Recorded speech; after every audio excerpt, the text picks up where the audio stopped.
Sir இப்போ மதுரையை பொறுத்த வரையில பாத்தீங்கன்னா, தமிழ்நாட்டுல வந்து 2வது ஒரு தலைநகர் அந்தஸ்து உள்ள ஒரு மிக முக்கியமான நகரம் மதுரைன்னு சொல்லலாம். அது மட்டும் இல்லாம, மதுரை அப்படின்னு சொல்லும்போது பாத்தீங்கன்னா, மிகவும் பாரம்பரியம் மிக்க, சங்கம் வைத்து தமிழ் வளர்த்த ஒரு மிக முக்கியமான நகரம். தூங்கா நகரம்னு சொல்லுவாங்க. தமிழ்நாட்டிலே ஒரு நகரத்துல வந்து எய்ம்ஸ் மருத்துவமனை அமைக்கப்படுது அப்படின்னு சொன்னோம்னா, அது மதுரையில் தான் அமைக்கப்படுகிறது. மதுரையை மையமாக கொண்டு தென் மாவட்டங்களை வந்து ஒரு மிகப்பெரிய ஒரு நெட்வொர்க்காக இணைக்கப்படக்கூடிய இடம் வந்து மதுரை.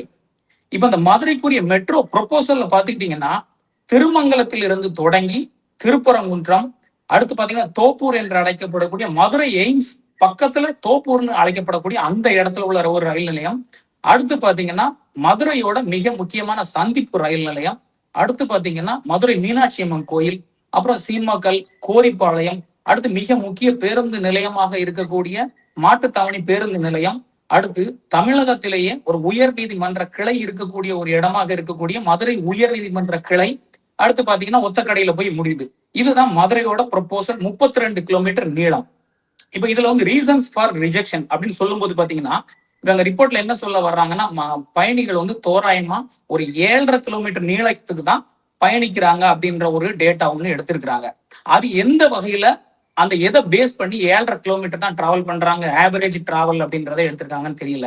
உதாரணத்துக்கு நீங்க திருமங்கலத்துல இருந்து எடுத்துக்கிட்டீங்கன்னா, மாட்டுத்தாவணிக்கு போறவங்க நிறைய பேர் யூஸ் பண்றாங்க, உயர் நீதிமன்ற கிளைக்கு போறவங்க போறாங்க. சோ இந்த மாதிரி ஆவரேஜ் எதை பேஸ் பண்ணி எடுத்தாங்கன்னு தெரியல. அடுத்து பாத்தீங்கன்னா 21 நிமிஷம்னு சொல்லியிருக்காங்கல்ல, இந்த 7.5 கிலோமீட்டர் வந்து 21 நிமிஷம்னு எடுத்து சொல்லியிருக்கிறாங்க. அதுல வந்து 8 நிமிஷம் குறையும், மெட்ரோவை இம்ப்ளிமெண்ட் பண்றதுனால 8 நிமிஷம் குறையும். அதுவும் அந்த 8 நிமிஷமும் நீங்க மதுரை அங்க எந்த மெட்ரோல போய் ஏறுறீங்க, அப்புறம் எங்க போய் இறங்குறீங்க, சோ அதுலயே அந்த 8 கிலோமீட்டர், அந்த 8 நிமிஷம் வந்து டேலி ஆயிரும் அப்படின்ற மாதிரி சொல்ல வர்றாங்க. சோ நீங்க பஸ்ல போனாலுமே அந்த நீங்க 21 நிமிஷம் ஜஸ்ட் டிராவல் டைம் மட்டும்தான் 21 நிமிஷம். நீங்க பஸ் ஸ்டாண்டுக்கு போனாலும் பெரியார் பேருந்து நிலையத்துல போயிட்டு திருப்பி மாட்டுத்தாவணிக்கு நீங்க போய் இறங்குறது, அப்புறம் அங்கிருந்து வேற ஏதாவது ஆட்டோ பிடிச்சு போறது, இந்த மாதிரி அதுலயுமே சேம் தான். சோ அந்த 8 நிமிஷம்ன்றது இந்த டிபிஆர்ல கொடுக்கப்பட்டது அவங்க ரிஜெக்ட் பண்ண காரணம் வந்து அது ஏற்றுக்கொள்ளத்தக்கது அல்ல. இன்னொரு முக்கிய காரணம், 3வது காரணம் என்ன சொல்லியிருக்கிறாங்க அப்படின்னு சொன்னா, அந்த ரோடோட வைடு வந்து பாத்தீங்கன்னா 20 மீட்டருக்கும் குறைவாக உள்ளது. கோயம்புத்தூருக்கும் சரி, மதுரைக்கும் சரி ஒரு சில இடங்கள்ல வந்து நிறைய பில்டிங்ஸ் எல்லாம் இடிக்க வேண்டியிருக்கும். சோ சென்னை மெட்ரோ பாத்தீங்கன்னா 2009ல ஆரம்பிச்சு 19 கமிஷனிங்கே பண்ணிருக்கிறோம், 10 வருஷம் ஆயிருக்குது. சோ நீங்க மதுரைக்கும் கோயம்புத்தூருக்கும் எப்படி சாத்தியம் அப்படின்ற மாதிரி எல்லாம் சொல்லியிருக்கிறாங்க. ஒரு 4 ரயில் நிலையங்கள் உட்பட மதுரை நகர் பகுதிக்குள்ள வர்றது வந்து அண்டர் கிரவுண்ட் கொண்டு போயிருக்கிறாங்க. கொஞ்சம் ஒரு 5 கிலோமீட்டர் 6 கிலோமீட்டர்ல வந்து அண்டர் கிரவுண்ட் கொண்டு போயிருக்கிறாங்க இந்த 32 கிலோமீட்டர்ல.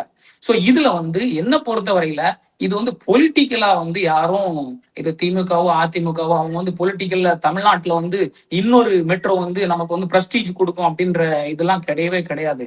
இது மதுரைக்கு மெட்ரோன்றது வந்து பாத்தீங்கன்னா, நீங்க உதாரணத்துக்கு லக்னோ, உத்தரப்பிரதேசோட தலைநகர் வந்து லக்னோ.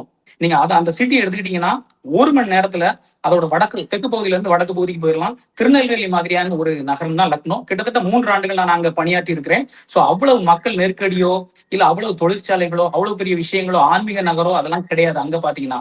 ஆனா அங்க வந்து மெட்ரோ இப்ப ஃபங்க்ஷன்ல இருக்குது. அதுவும் லாஸ்ட்ல தான் இருக்குது.